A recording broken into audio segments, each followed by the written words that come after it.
सिद्धार्थ इनका नाम था। बहुत बुढ़ापे में पिता की संतान हुए।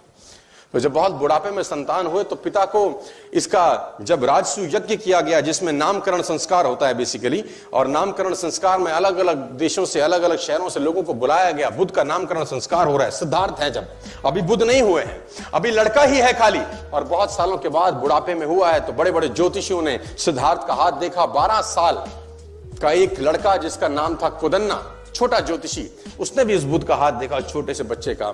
उसने अलग अलग राजाओं से, अलग अलग ज्योतिषियों से उस महाराज ने बुद्ध के बारे में पूछा, जो सिद्धार्थ थे, कि इसका जीवन बताओ क्या होगा।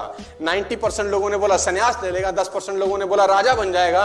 12 साल का ज्योतिषी कुदन्ना, उसने एक उंगली उठाई, उसने बोला राजान, मैं स्पष्ट तौर पर कहता हूं कि आपका लड़का सब सन्यासी हो जाएगा, सब छोड़ देगा।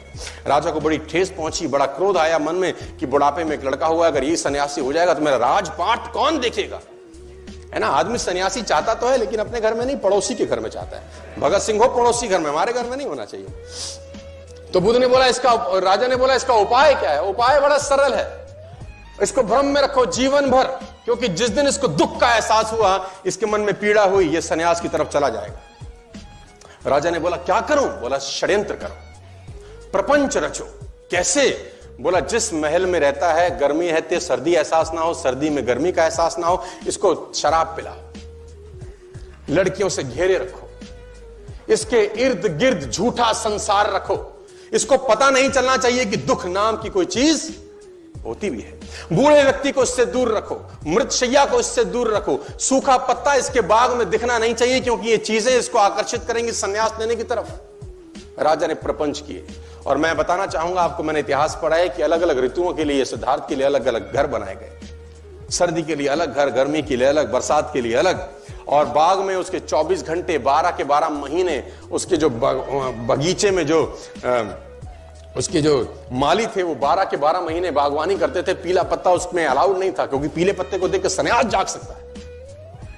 और ये चलता रहा, और वो दिन आया जिस दिन कुछ होना था बड़ा। कहते हैं जो ईश्वर ने आपकी तकदीर में लिख दिया, उसको तो कोई खुद नहीं बदल सकता। सिद्धार्थ को एक युवक महोत्सव में भाग लेने जाना था। उस युवक महोत्सव का उद्घाटन युवराज ही करते थे। तो डुंडी पीटी गई, मुनादी कराई गई पूरे शहर के अंदर कि जिस रास्ते से सिद्धार्थ निकले, खबरदार कोई बूढ़ा व्यक्ति नजर नहीं आना चाहिए, खबरदार कोई साधु ना दिखे, खबरदार कोई मृत्युशैया वहां से ना गुजरे। और पूरे के पूरे रास्ते से पीले पत्ते हटाए गए, हरे हरे बाग, ताकि बुद्ध को वो सब वैसे का वैसा लगे जैसे वो अपने महल में देखा करते थे।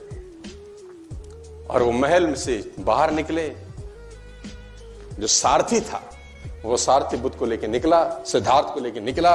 और निकलते निकलते निकलते निकलते आखिर वो घड़ी आ पहुंची। सिद्धार्थ ने पहली बार एक बूढ़े व्यक्ति को कुंभ करते हुए देखा, जो झुक के चल रहा था। सिद्धार्थ ने सारथी को बोला रथ रोक।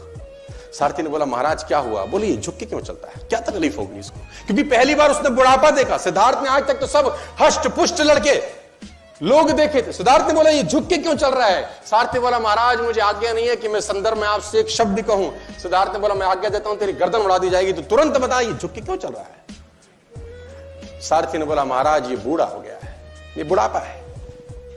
सिद्धार्थ बोला वो होता क्या है। बोला ये जवानी के बाद की एक अवस्था होती है, आप अभी जवान हैं, कुछ समय के बाद आप भी। सिद्धार्थ ने बोला मैं भी बूढ़ा हो जाऊंगा। उसने बोला सबको होना होता है।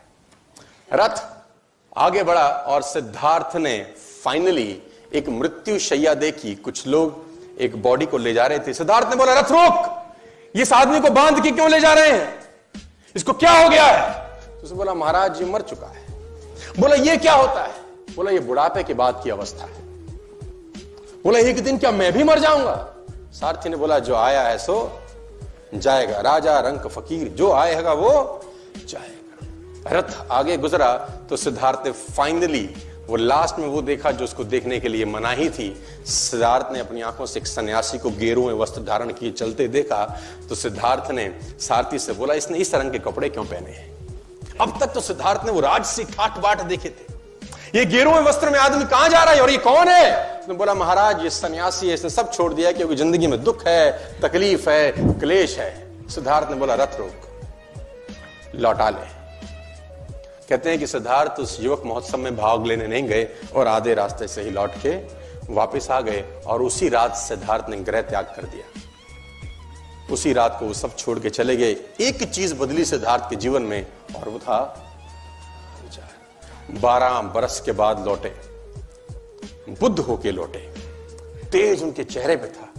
घर का किवाड़ खटखटाया, यशोधरा ने दरवाजा खोला। छोटा सा बच्चा था जब 12 बरस पहले सिद्धार्थ गए थे। यशोधरा ने पहले तो खूब गालियां दी कि तुम मुझे बता के नहीं जा सकते थे, मुझे पूछ के नहीं जा सकते थे। सिद्धार्थ बोला, मैं तुझे पूछता तो मुझको जाने देती। तू रो रही है, तकलीफ में है, गालियां दे रही है कि मैंने 12 साल तेरी सुध नहीं ली, मैं 12 साल तुझे चला गया छोड़ के। तू ये देख कि गया कोई और था यशोधरे, आया तेरे पास कोई और है।